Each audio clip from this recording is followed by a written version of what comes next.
तो ऐसे गिर रही है जैसे मनाली को भगवान एंटार्क्टिका बनाने के मूड में है।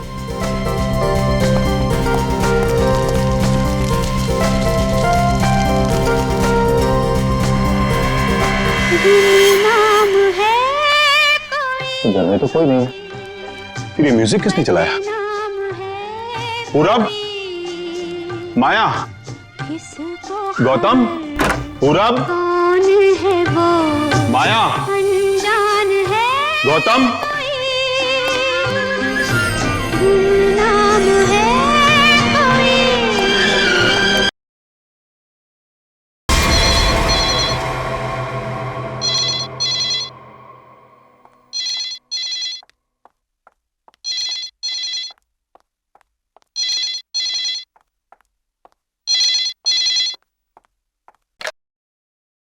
हेलो। हाँ, वो लोग आ गए हैं और किसी भी वक्त घर पर पहुंचने वाले हैं। ठीक है।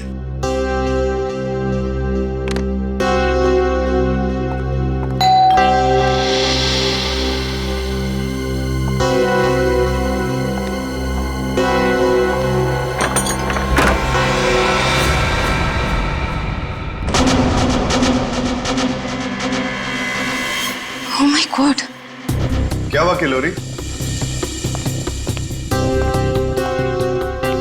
आ गए वो लोग?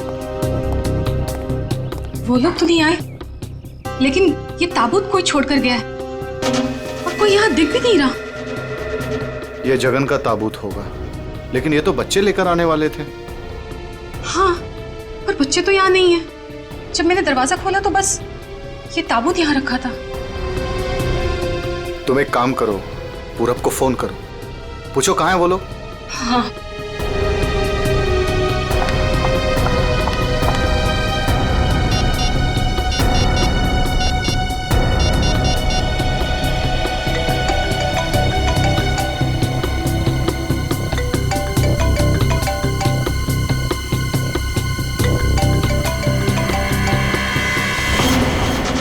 ये आवाज तो यहाँ से आ रही है।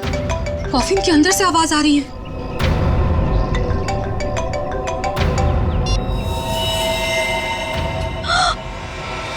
खून! विक्रम, खून! Oh my God! कुछ तो गड़बड़ है। पुलिस को फोन करो जल्दी। एक मिनट, तुम पैनिक मत हो, खोलकर देखते हैं ना।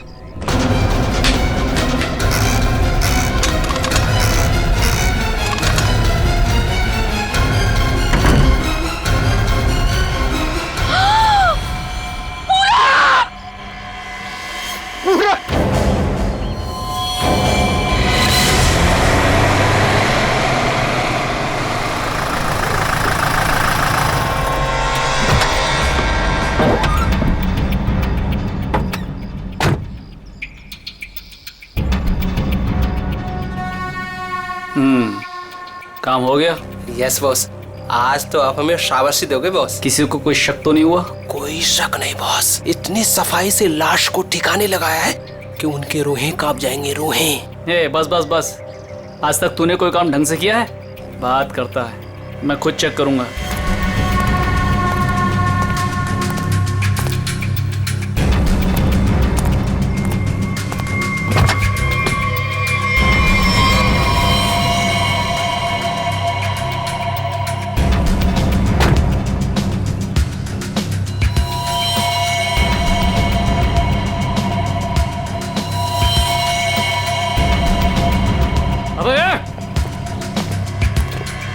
क्या हुआ बॉस?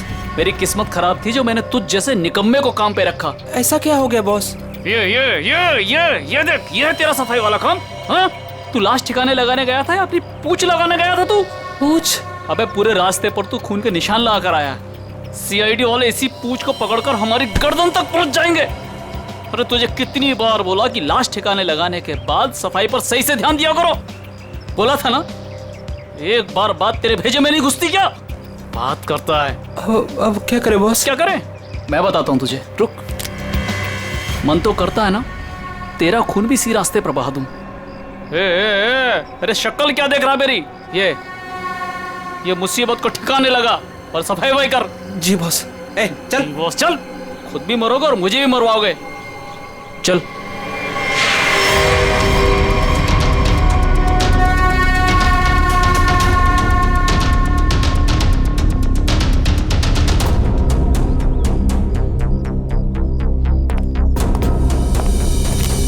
क्या संबंध क्या है आपका लाश के साथ? जी वो मेरा बड़ा बेटा था, अपने पापा की लाश लेकर आने वाला था और खुद ही। क्या इसका क्या मतलब क्या है? मतलब ये कि इसके पति 2 दिन पहले ही मर गए थे हार्ट अटैक से, और जिसकी लाश पड़ी है पूरा, वो अपने पिताजी के पार्थिव शरीर को लेकर यहाँ आने वाला था, भाई और बहन के साथ। भाई और बहन वो कहाँ है अभी? वो भी गायब है, उनका फोन तक नहीं लग रहा है। कहाँ से आ रहे थे वो लोग? एयरपोर्ट से थोड़ी देर पहले ही उनकी फ्लाइट लैंड हुई थी, लेकिन वो लोग तो यहाँ नहीं पहुंचे, सिर्फ कॉफिन पहुंचा, वो भी पूरब के लाश के साथ। ये लो, मतलब बीच रास्ते में किसी ने कांड कर दिया। वैसे आपका क्या संबंध है जगन के साथ? कोई रिश्ता नहीं। मतलब? ये मेरे पति है। अच्छा अच्छा, मतलब दूसरी शादी है ये? अच्छा एक बात बताइए, ये पूरब इनकी एक्स हस्बैंड की लाश को लेकर इनके करंट हस्बैंड के घर क्यों आ रहा था? है? ये मेरा घर नहीं है, ये किलोरी का घर है। मतलब आप घर जमाई हैं? जी खैर ये तो आपका निजी मामला है। आप ये बताइए कि ये लोग कहाँ से आ रहे थे और एयरपोर्ट पे इन्हें कौन रिसीव करने वाला था? जगन हमारे 3 बच्चों के साथ मनाली में रहते थे। 2 दिन पहले पूरब का फोन आया कि हार्ट अटैक से उनकी मृत्यु हो गई है। मैंने पूरब को बोला कि उनके अंतिम संस्कार के लिए वो उन्हें यहाँ ले आए। एयरपोर्ट पे वो जैसे ही उतरे, वहां से उन्होंने एक प्राइवेट टैक्सी ली यहाँ आने के लिए, और उसके बाद प्लीज आप मेरे दोनों बच्चों को ढूंढ निकालिए। माया और गौतम कहाँ है, कुछ पता नहीं चल रहा। ठीक है, आप चिंता मत करिए, हम उन्हें जल्दी ढूंढ निकालेंगे।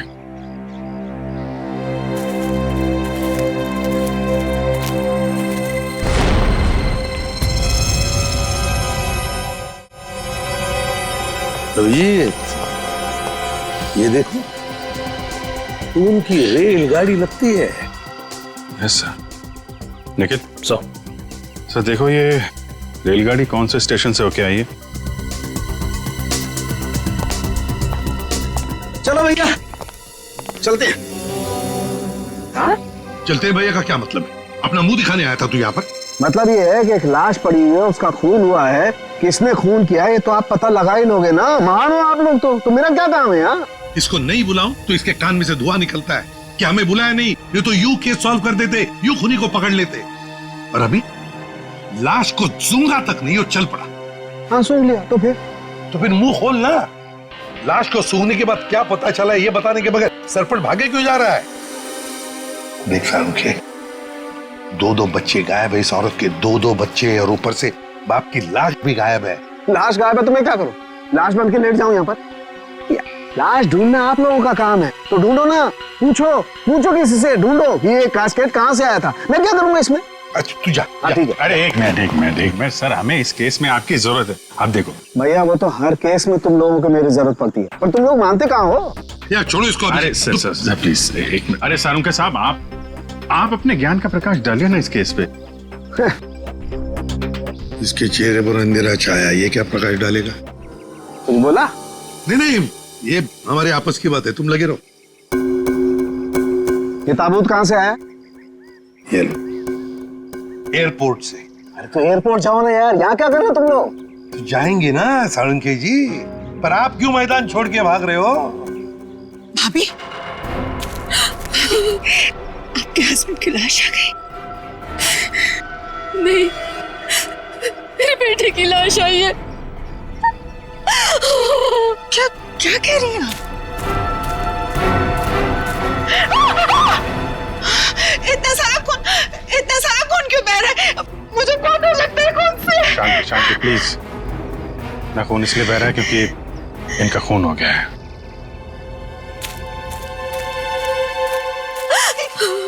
क्या कह रहे? पूरब का खून हो गया भाभी। वैसे आप ये मेरी बहन है और किलोरी की ननद। लेकिन भाभी, इसमें पूरब की लाश है तो आपके हस्बैंड की लाश कहाँ है? साळुंखे, अगर 5 साल के बच्चे की तरह मुंह बना के नखरे नहीं करता ना तो अब तो कोई सुराग मिल जाता तुझे। भैया ये नाक के अंदर छोटे छोटे दाने दिखाई दे रहे हैं ना, शायद यही एड्रेस किसका? उनके हस्बैंड की लाश का। अरे तुम लोग कर क्या रहे हो? आज फिर किसी पैसेंजर का लगेज मिसिंग हो गया। तुम लोगों की वजह से किसी दिन गवर्नमेंट मुझे इस ऑफिस से मिसिंग कर देगी। ठीक से काम करो। Yes sir.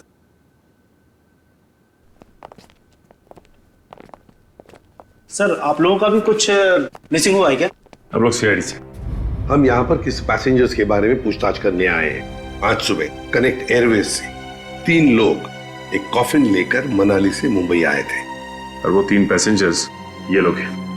ये देखिए, ये पूरब, गौतम और ये माया। ये तीनों अपने पिता की लाश को कॉफिन में डालकर यहाँ लाए थे। जी हाँ सर, लाए तो थे। उस कॉफिन में इनके पिताजी की लाश थी जो इनके घर तक कभी पहुंची ही नहीं, बल्कि उस कॉफिन में पूरब कुमार की लाश पाई गई थी। ये कैसे हो गई? वही पता लगाना है। उसके साथ साथ गौतम और माया, ये 2 बच्चे भी गायब हैं। सर मुझे तो लगता है वो लाश कहीं। एक बात बताइए, क्या इन तीनों को कॉफिन के साथ कोई रिसीव करने के लिए आया था? नहीं सर। अच्छा एक काम कीजिए, आपके स्टाफ ने तो मदद की होगी ना कॉफिन को उनके गाड़ी तक पहुंचाने के लिए। जी सर। जरा उनको बुलाइए। जी सर, मैं बुलाता हूँ। हाँ। चंदन और बिहान को जल्दी अंदर भेजो।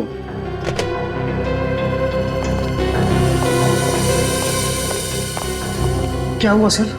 आज सुबह कनेक्ट एयरवेज से कॉफिन आया था। हाँ साहब। उसके बारे में सीआईडी वाले आपसे कुछ पूछना चाहते हैं। सीआईडी साहब, हमने कोई गड़बड़ नहीं किया साहब। हम तो बस काम कर रहे थे साहब। हमने तो बस उस कॉफिन को उस गाड़ी में चढ़ाया था साहब। एक मिनट, तुमने कोई गड़बड़ नहीं की है। सिर्फ इतना बताओ कि जब तुम ये कॉफिन यहाँ से उनके गाड़ी तक ले जा रहे थे तो उस दौरान उसके बीच में कभी कोई मिलने आया था या कोई ऐसे कुछ भी हुआ था क्या? हाँ साहब, हम उन तीनों को लेकर जब यहाँ से बाहर निकले, उनके साथ जो लड़की थी ना, उसको एक फोन आया सर। पता नहीं क्या बात हुई, फिर वो अचानक से कहने लगी पार्किंग में एक नीली वैन खड़ी है, ये कॉफिन वहां ले चलो। अच्छा, वैन के ड्राइवर को देखा तुमने? नहीं साहब, वैन के ड्राइवर को तो नहीं देखा, लेकिन साहब वैन का नंबर मुझे याद है। गुड, तो नंबर दो। XY026813। सचिन, पता लगाओ इस नीले रंग के वैन का। पूरब, गौतम और माया 3 बच्चे अपने पिता जगन की लाश को लेकर मनाली से मुंबई आते हैं। लाश को कॉफिन में लाते हैं बाय एयर। मुंबई पहुंचने के बाद वो अपनी मां को फोन करके बताते हैं कि वो मुंबई पहुंच गए और साथ साथ वो कॉफिन भी। मगर जब ये कॉफिन उनकी मां किलोरी के घर पहुंचता है तो कॉफिन में से निकलती है बड़े बेटे पूरब की लाश। जगन की लाश गायब है और उसके साथ साथ गौतम और माया, दोनों बच्चे भी गायब हैं। तीनों के तीनों गायब। सर, हो सकता है कि जिस वैन में वो लोग लाश लेकर जा रहे थे वो वैन कहीं रुक गई हो और शायद वहीं पे कुछ हुआ हो। बस तो इसीलिए तो उस ड्राइवर की जरूरत है हमें। वो ड्राइवर कौन था, उस गाड़ी के बारे में डिटेल, सब कुछ चाहिए हमें। सर, वैन के रजिस्ट्रेशन नंबर से मैंने मालिक का पता लगाया। फिर मालिक का कहना है कि वैन तो कुछ महीने पहले ही चोरी हो गई थी। ये लो सर, इसका मतलब अब गौतम और माया की जान को खतरा है। बड़ी बारीकी से प्लानिंग की है, खतरनाक प्लानिंग की है। देखते।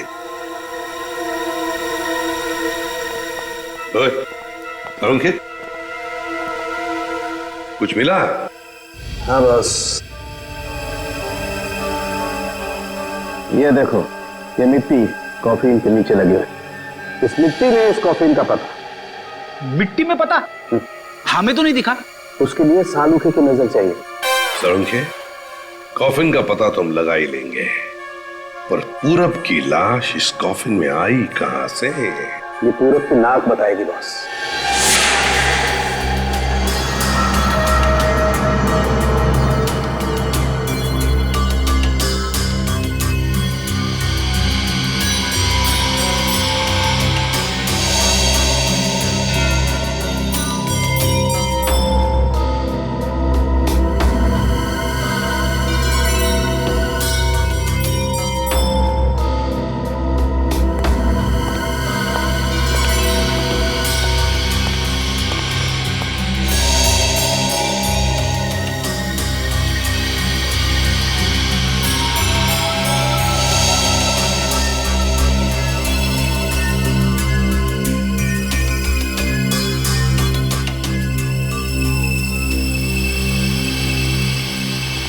हाँ सर, कुछ पता चला? भाई अभी तक तो शक पर ही काम कर रहा है। शक दूर नहीं हुआ? हो गया, शक दूर हो गया। मुझे इसकी नाक में से पोलन्स मिले, पराग कण। और सालुंके साहब वो कैसे पता चला? फॉरेंसिक पोलिनोलॉजी से। सालुंके साहब, ये क्या है? फ्रेडी, ये फॉरेंसिक साइंस की एक अलग टेक्निक है। सर इसमें क्या होता है?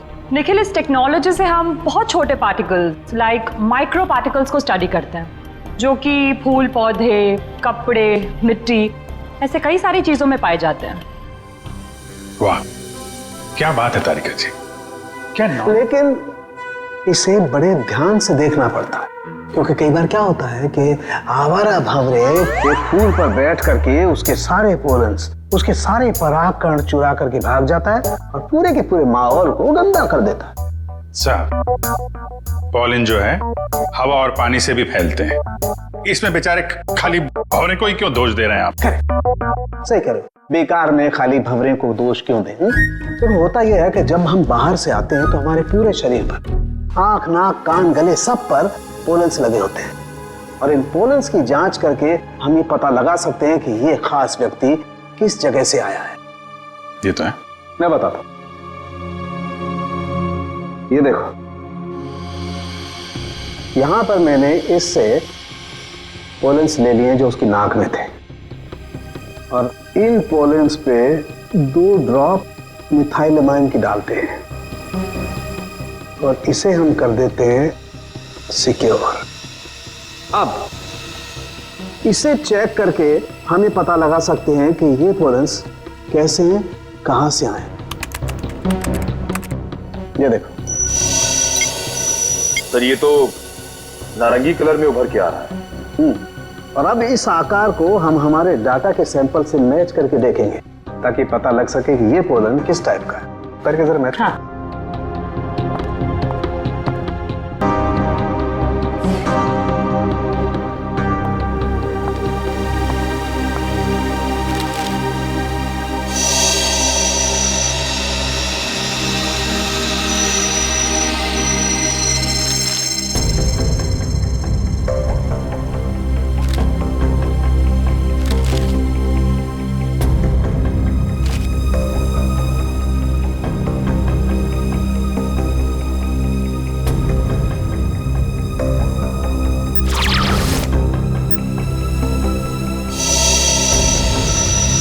वाओ सर, ये तो पॉलेंस की पूरी लाइब्रेरी है। एक पॉलन कहाँ पैदा हुआ, धरती पे कहाँ पाया जाता है, पूरी डिटेल्स है इसमें। फॉरेंसिक साइंस की इस टेक्निक की वजह से क्राइम स्पॉट का पता लगाना बड़ा आसान हो गया है। मिल गया मैच।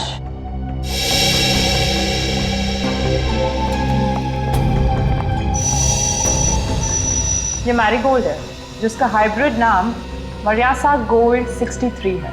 ये वैरायटी पूरे साल पैदा होती है और धानीखेत में पाई जाती है। धानीखेत? चलो, कम से कम ये तो पता चल गया कि खून कहाँ हुआ है। सर, यही है धानीखेत सर। तो फिर वैन यहीं पर लाया गया था। ये टायर मार्क्स तो हैं सर यहाँ पे।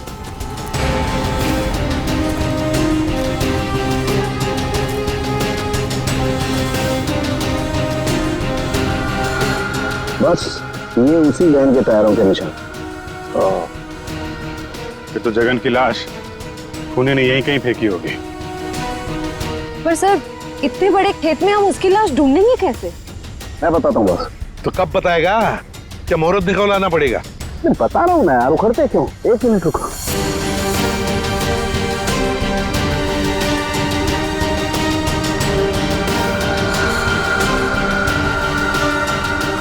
ये देखो, ये मैंने फूल के पोले निकाले। अभी मैं जिस दिशा में उड़ाऊंगा और ये उड़ करके जहां जाएंगे, समझ लो फूल भी उसी दिशा में उड़ा है। लेकिन सर, यहाँ तो हवा ना के बराबर है। ये कैसे पता चलेगा कि हवा किस डायरेक्शन में है? ये मुर्गा बताएगा। मुर्गा? हाँ निखिल, मुर्गा। ये मुर्गा है ना, किसान लोग अपने खेत में अक्सर लगाते हैं। इस मुर्गे से पता चलता है हवा का रुख कहाँ पर है। जिस तरफ हवा चलती है ना, उस तरफ ये मुर्गा मुड़ता है। और इसका फायदा होता है पेस्टिसाइड्स डालने में, हवा के हिसाब से। सर उस तरफ देखते हैं सर। हाँ चलो देखो जरा आसपास कुछ दिखता है क्या। सर। हाँ सर वहां पे कोई लेटा है। चलो देखते।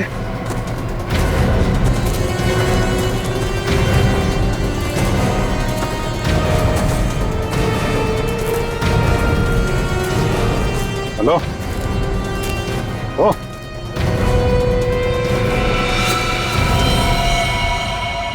ये तो जगह नहीं सर।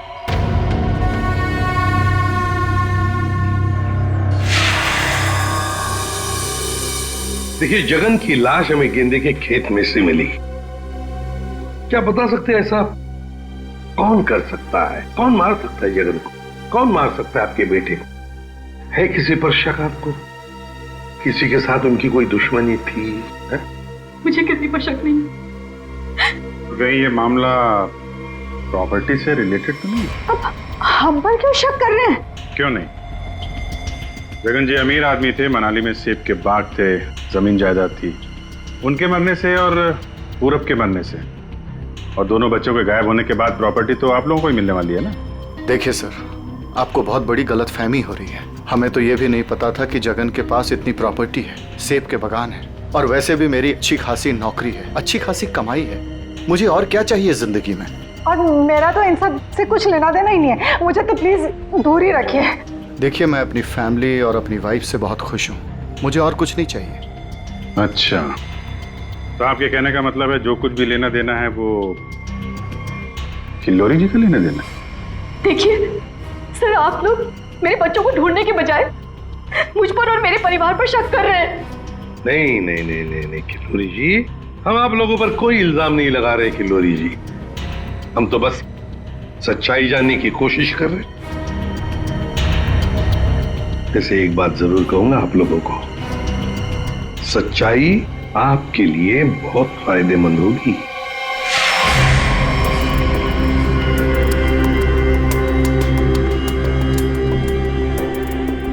तारिका, इस ताबूत के ये निचले हिस्से में जिस तरीके के निशान लगे हुए हैं ना, उससे तो लगता है इस ताबूत को काफी दूर तक घसीटा गया है। तुम एक काम करो, ये जो ताबूत पर जगह जगह मिट्टी लगी हुई है, इस मिट्टी का सैंपल ले लो। ये मिट्टी बताएगी कि ताबूत कहाँ से आया है। मगर सर, खून कहाँ हुआ है वो तो हमें पता चल गया है ना। हाँ तारिका, ये पता लग गया है, लेकिन वो वैन, उस वैन के बारे में कुछ पता नहीं लगा है। जिस वैन में ये खून हुआ है, जिस वैन में से एक लाश गायब हो गई, उसके बारे में कुछ नहीं पता है।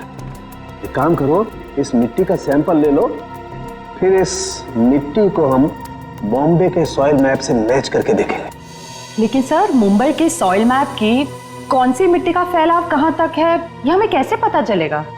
यू ट्रस्ट मी ना? कॉज तो फिर सैंपल ले लो, पता लगेगा, बिलीव मी।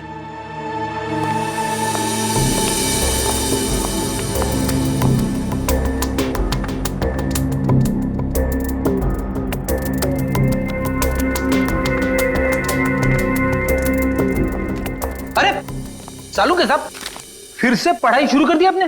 भाई क्या करें, तुम लोगों की मदद करने के लिए पढ़ाई तो करनी पड़ेगी। अरे लेकिन ऐसा है क्या इस ताबूत में जो इतनी मोटी किताब की जरूरत पड़ गई? इस पढ़ाई की जरूरत क्यों पड़ी, ताबूत बताएगा। वो कैसे? कॉफिन में मिले इस मिट्टी का हम सेडिमेंटेशन टेक्निक से एनालिसिस करेंगे, उससे सब पता चल जाएगा।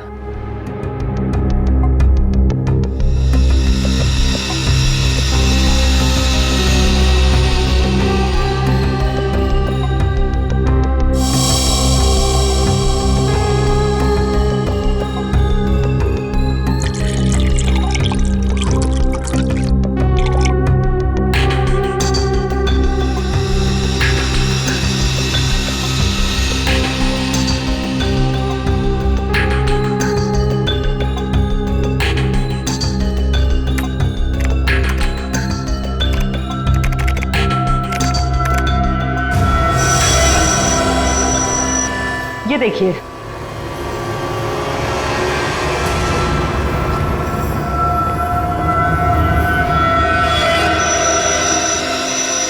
ये तो घास जैसा कुछ लग रहा है।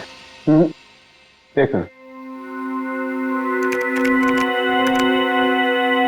अब देखो, ये घास नहीं है, ये मोलासिस है, गन्ने के वेस्ट से जो निकलती है, जहां पर गुड़ बनता है। मतलब ये ताबूत वहां पे ले जाया गया था जहां पे गन्ने से गुड़ बनाया जाता है, शुगर फैक्ट्री। सर मुंबई के आसपास 2-4 शुगर फैक्ट्रीज हैं। अच्छा सालुंके साहब, ये मिट्टी किस एरिया की है, कुछ पता चल सकता है? हाँ बिल्कुल पता लग सकता है।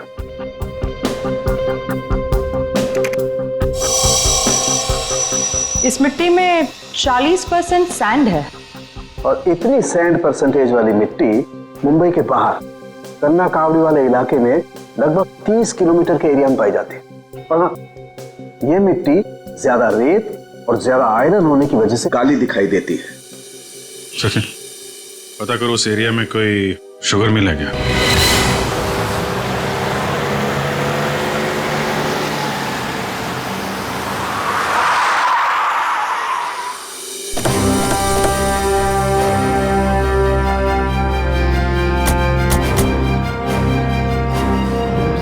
चंगनलाल शुगर मिल। यहाँ तो लोग आ जा रहे हैं, चहल पहल है।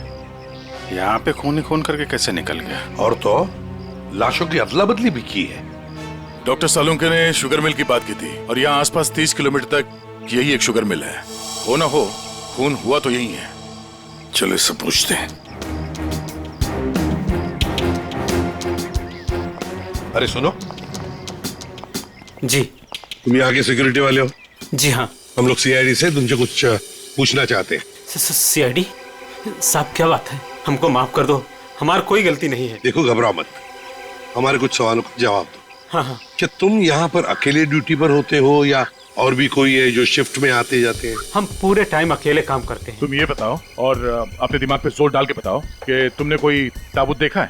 काहे डरा रहे हैं? यहाँ ताबूत कैसे देखेंगे? ठीक है, ताबूत नहीं देखा, किसी नीले रंग के वैन को देखा जिसपे शक हुआ हो तुम्हें? साहब वैसे तो हम सब पे शक करते हैं, लेकिन नीले कलर की गाड़ी क्यों नहीं देखे हैं साहब? आप समझ रहे हैं ना?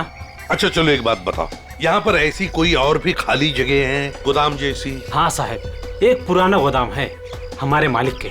चलिए दिखाते हैं। चलो दिखाओ। दिखाओ। चलिए आइए साहब, ये है पुराना गोदाम। तुम जरा बाहर जाओ। ठीक साहब। गेट तो काफी बड़ा है। हाँ, वैन आसानी से घुस सकती है। इस जगह को देख के लगता है कि काफी समय से कोई आया नहीं है यहाँ पे। काफी समय से कोई आया नहीं है यहाँ, तो फिर ये बोरियां ऐसी रखी कैसे गई? और ये ऊपर से टारपॉलिन, जरा देखो तो नीचे क्या है।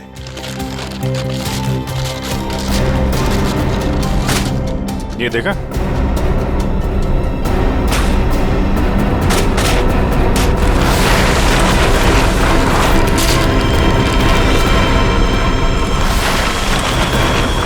ये क्या है? क्या बात है सर, यहाँ पे तो पूरे वैन को ही दफना दिया है। और ये देखिए वही नंबर है XY026813। चेक करो देखो।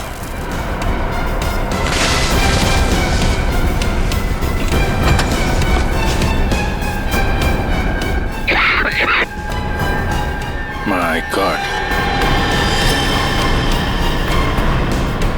इतना सारा खून। लगता है 24 घंटे से ज्यादा पुराना है। अभिजीत, लाश इसी वैन में से ले जाई गई है। काम करते हैं, पूरी की पूरी वैन को फॉरेंसिक लैब भेजते हैं।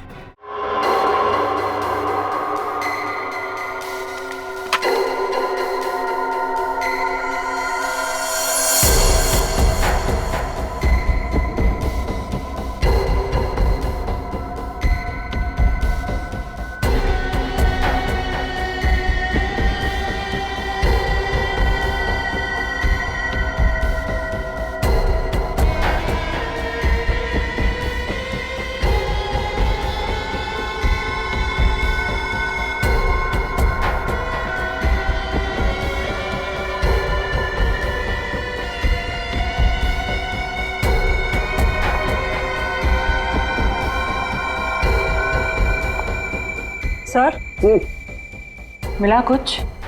हाँ तारिका, मिला तो है बहुत कुछ, लेकिन जो कुछ मिला है उससे हम खूनी को सजा तो दिलवा सकते हैं, लेकिन बच्चों तक नहीं पहुंच सकते।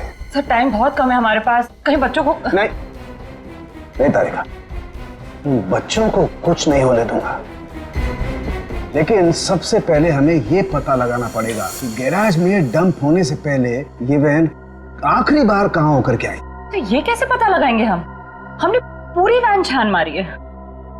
तुमने वो कहावत सुनी है, किसी जेंटलमैन को देखना हो तो सबसे पहले उसके जूतों की तरफ देखो। हम भी इस गाड़ी के जूतों की तरफ देखें। मतलब साफ है तारिका, सिंपल। हम इस वैन के टायरों को चेक करेंगे। तारिका, ये वैन जहां से भी होकर आई है उस जगह की मिट्टी के कण इसके टायरों पर चिपके होंगे और वो बताएंगे कि वैन कहां से होकर के आई। Correct correct. हाँ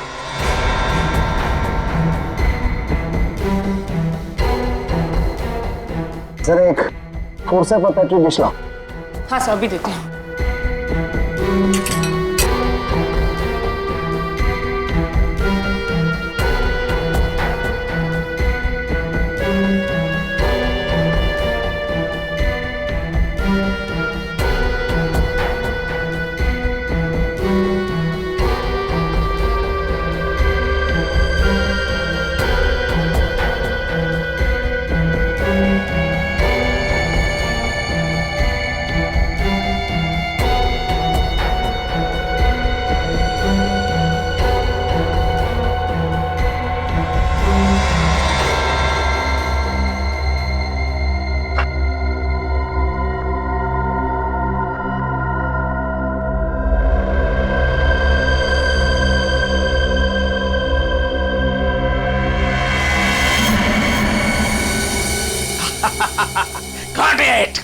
सर क्या है, क्या मिला है?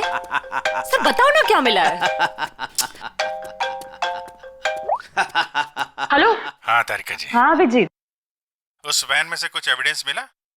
हाँ मिला तो है, लेकिन मुझे नहीं पता क्या मिला है। सर बता ही नहीं रहे। अरे क्यों? डॉक्टर साहब हैं कहाँ? यहीं पे हैं, कूद रहे हैं, गॉटेड कर रहे हैं। अरे उन्हें ऐसा क्या मिल गया कि जो बरसात के मेढक की तरह कूद रहे हैं? पता नहीं, मुझे कुछ नहीं बता रहे, तुम ही बात कर दो। सर। हाँ अभिजीत। ओ अभिजीत, आज भाई साहब। भैया वो मैसेंजर हमें मिल गया है जो हमें गौतम और माया का पता बताएगा। क्या सफेद रंग का एरो बनाया है पेड़ पे? अच्छा ठीक है, ढूंढेंगे। और वैसे वहां पोजीशन क्या है? यहाँ की सिचुएशन तो कंट्रोल में है, लेकिन हमारे सामने जो नजारा है उसे देखकर तो हमारे होश ही उड़ गए हैं सर। कोई बात नहीं, हम लोग पहुंच जाएंगे जल्दी। क्या करिए श्रेया, सब ठीक है सर? कह रही है कि वहां पे नजारा ऐसा है कि जमीन खिसक जाएगी पैरों के नीचे से। सर हमें जल्द से जल्द वहां पहुंचना होगा, पर लोग बहुत कम है, कहीं हाथ से निकल ना जाए। आप लोग कोई बताएंगे क्या हो रहा है? कैसे है मेरे बच्चे? ठीक तो है? प्लीज कुछ बताइए। मैम जरा धीरज रखिए, सब कुछ पता चल जाएगा। कुछ बताया होगा ना फोन पे उसने। आखिर हमारे बच्चे मिले कि नहीं मिले, कुछ तो मालूम होगा ना। देखिए अभी कहने सुनने से कुछ नहीं होगा, जो भी है वहाँ पे चलने के बाद ही पता चलेगा। अरे पता तो तब चलेगा जब वहाँ पहुँचेंगे। अगर भालू शेर चीतों को पता चल गया ना कि हम लोग यहाँ हैं, तो दुनिया में किसी को हमारा पता नहीं चलेगा। आप फिक्र मत कीजिए प्रीति जी, आजकल इंसान जानवरों से ज्यादा खतरनाक हो गया। हो सकता है वो आपको देख के भाग जाए। अरे उन्हें चिल्लम चिल्ली की आदत नहीं है, जरा शांत रहिए आप। क्या? एक मिनट। श्रेया, वो सफेद निशान वाला पेड़ मिल गया। सर उस पेड़ से राइट लेकर 200 मीटर स्ट्रेट आ जाइए। 200 मीटर राइट में। चलिए जल्दी चलिए। कोई मुझे बताएगा हो क्या रहा है? मेरे दिल बैठा जा रहा है, कहीं मेरे गौतम और माया को कुछ हो तो नहीं गया? बस और नहीं चला जाता, अब नहीं चल पाऊंगी। देखिए पीछे छूटने वालों को जानवर छोड़ते नहीं है, लंच या डिनर में खा लेते हैं। नहीं, मैं आगे जाती हूँ ना, आप लोग मुझे फॉलो करिए।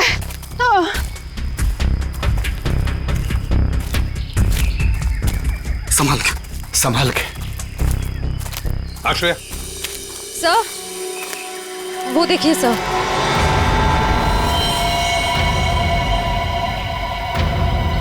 माय गॉड, जल्दी से बच्चों को नीचे उतारो। हे भगवान, क्या है? चल गए। ये क्या मजाक है सर?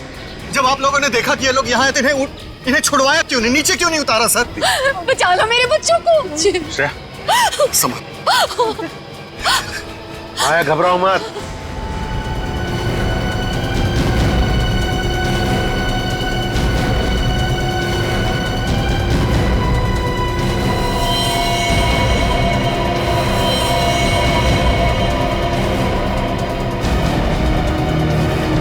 अब भेजो भेजो उसको।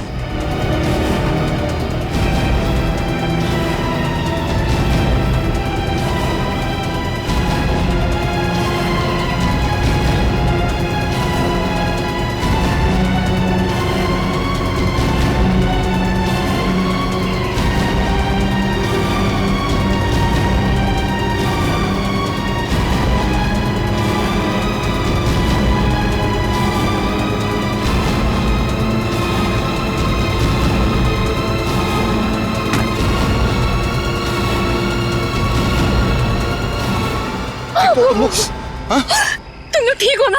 बंद कीजिए अपना नाटक। हमारी इस हालत के जिम्मेदार आप ही हैं। बच्चे कहते हैं ना हमें, तो क्यों डाला अपने बच्चों को मौत के मुंह में? तो अच्छा हुआ सीआईडी टाइम पे आ गई, वरना आपने भैया की तरह हमें भी मार दिया होता। क्यों खिलोरी जी, ये बात क्या है? बच्चे आप ही पर इल्जाम लगा रहे। मुझे भी कुछ समझ में नहीं आ रहा। मैं तो इन लोगों से इतना प्यार करती हूँ, मैं क्यों मारूंगी इन लोगों को? बात तो सही है, सवाल जायज है। एक माँ अपने ही बच्चों के साथ ऐसे कैसे कर सकती है? देखिए,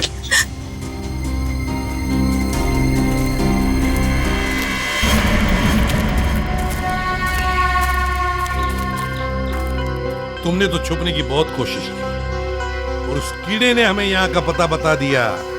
ये लोग कौन है सर? भाई मैडम कुछ पूछ रही, बताओ या और खातिरदारी करें? हमने और खातिरदारी की जरूरत नहीं है, लेकिन साहब पहले मुझे इमरजेंसी वार्ड में भर्ती करा दीजिए।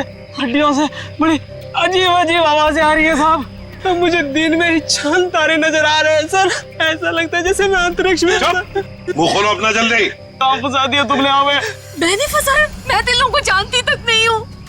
आप नहीं, वो भाई साहब। दिमाग तो नहीं खराब हो गया तुम लोगों का?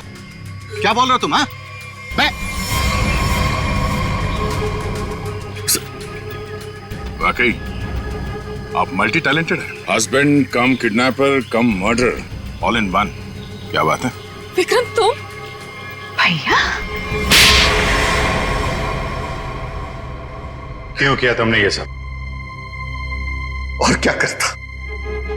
इसके तीनों बच्चे मेरे छाती पे सांप की तरह लौट रहे थे।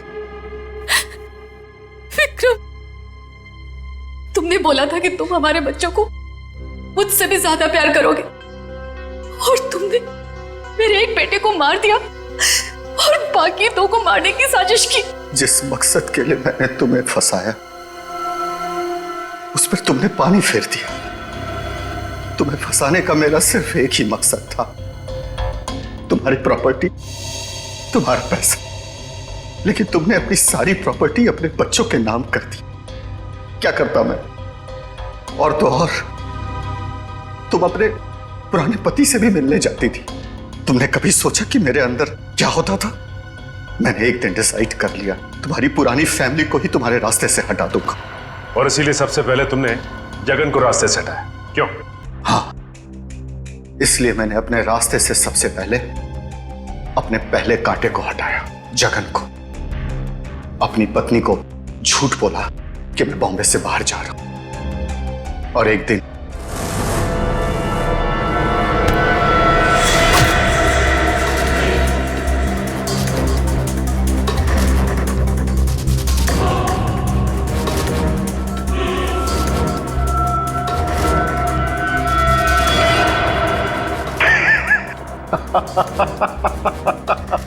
सोचा था जगन के मौत के बाद तुम्हारा झुकाव तुम्हारे बच्चों के लिए कब होगा, लेकिन मैं गलत था। तुम्हारा तो और बढ़ गया, और तो और तुमने उन्हें साथ रखने का फैसला कर लिया। पर यह बात तुम्हें बर्दाश्त नहीं हुई, इसलिए तुमने इन दोनों को भी रास्ते से हटाने का फैसला किया, क्यों?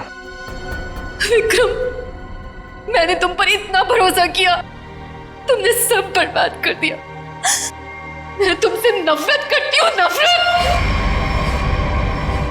जायदाद की लालच में आके तुमने जो मौत का खेल खेला है, उसका अंजाम भी मौत है। फांसी होगी तुम्हें, फांसी।